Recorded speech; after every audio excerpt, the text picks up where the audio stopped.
They thought they were towing away an old man's broken-down boat, but what they didn't know was that her hull number hadn't been seen since a classified mission in 1968. By the time 6 Navy officers showed up at the marina, it was too late. The sea had already called her home. Some boats were built to float, others were built to fight, but only a rare few were built to carry memory. Iron Lily was one of those. She didn't shine like the fiberglass yachts in the next slip. Her paint had worn thin along the rails, and the brass on her compass was pitted from decades of salt. But to Bill Ramsey, she was sacred. Every bolt, every board, every square inch of her hull held the sound of voices long gone. Bill was a Navy man. Not the kind who told stories in bars or wore medals at parades. He'd served 30 years and kept quiet about most of it. When asked, he'd just say, "Did my job." Came home. After retiring, he found the battered frame of a 1942 Navy Harbor cutter in a salvage lot outside Charleston. She was half sunk, stripped of parts, and forgotten. Most saw scrap. Bill saw her name, Iron Lily, still etched on the transom. It was a name he hadn't heard since 1968. He never said why she mattered. Not really. Only that she had unfinished business. For nearly a decade, Bill worked on her. Quietly, patiently, plank by plank. He didn't cut corners. He didn't rush. Every repair was made by hand, every rivet sealed with care. Some folks offered to help. He thanked them but declined. "Got to do it right," he'd say, "or don't do it at all." By the time she hit the water again, Iron Lily looked old but proud. She didn't gleam, but she stood steady. Bill docked her at Slip 14 in Carter's Wharf, a modest marina in a quiet coastal town where folks nodded good morning but didn't ask many questions. He took her out on Sundays, sometimes with his granddaughter, sometimes alone, always back before sundown. But peace like that never lasts, not in a world run by forms and people trying to prove themselves. It started with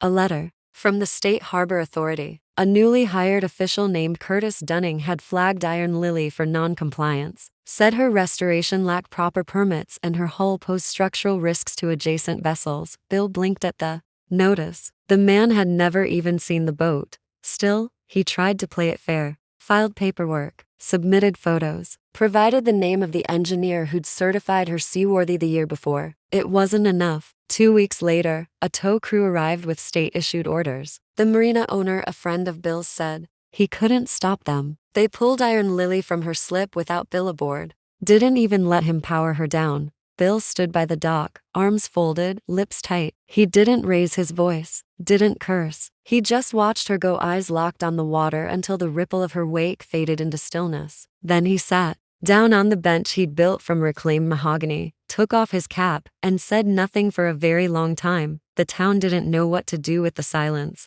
Some folks thought he should just build another. Others figured he'd done something wrong and wouldn't say. A few tried to stop by, offer coffee or comfort. Bill always nodded, but he never invited anyone to sit. His granddaughter, Ellie, was the only one who stayed. She brought her mic and recording gear, said she was doing an episode for her podcast. He wasn't one for interviews, but that day, he agreed. She called the episode "The Boat That Served Twice." In it, she told the world what Bill never had, about the cutter's role in the Pacific escort convoys, about the classified mission off the coast of Havana in '68, when 5 lives were saved because Iron Lily made it through a blockade no one knew existed. She told how Bill, then Chief Ramsey, had taken over when the co collapsed, steering the damaged boat with a broken arm and 12 hours of fuel left. She even read from his old journal. Her voice cracked halfway through. That night, the episode reached 40,000 plays. Then 4:00 morning, someone had recognized Iron Lily's hull number.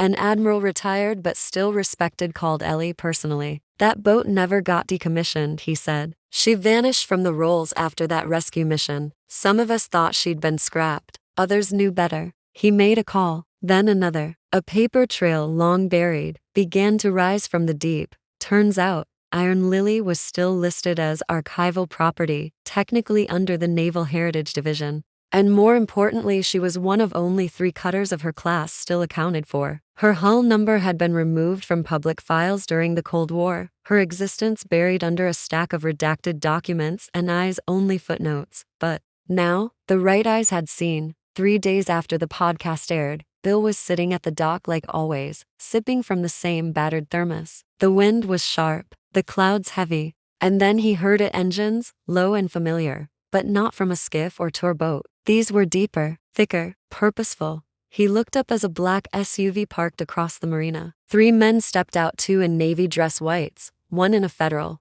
blazer. They walked straight to Bill. The youngest saluted. "Master Chief Ramsey," he said, "on behalf of the Department of the Navy, we're here to return what was never meant to be taken." Behind them, a flatbed rolled into view, Iron Lily resting on her trailer, secure and upright. But she was different now. Her nameplate had been polished, her hull carefully cleaned, and in her bow rested a framed document, a letter from the Secretary of the Navy recognizing her continued preservation of United States naval history. Bill said nothing. He just stepped forward, placed a hand on her bow, and bowed his head. Across the harbor, Curtis Dunning was being served a legal notice. His violation of federal restoration protection laws had sparked a formal investigation. He resigned 2 days later without comment. The town turned quiet, respectfully quiet. The mayor issued a statement, but it was unnecessary. The people had already spoken, in their own way. The marina put up a new sign over slip 14, reserved.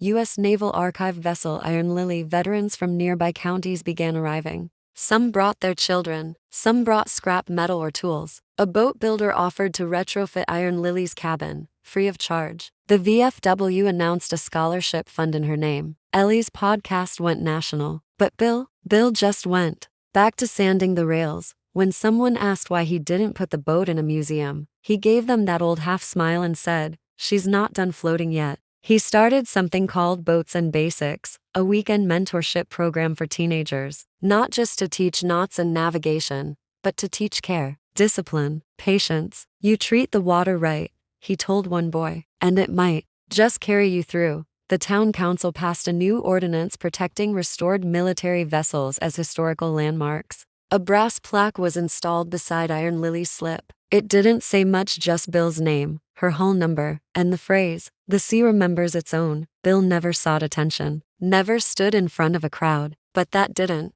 matter, because the tide had already turned. People understood. That boat wasn't just wood and steel. She was service. She was memory. She was proof that sometimes, even when the world forgets, the sea does not.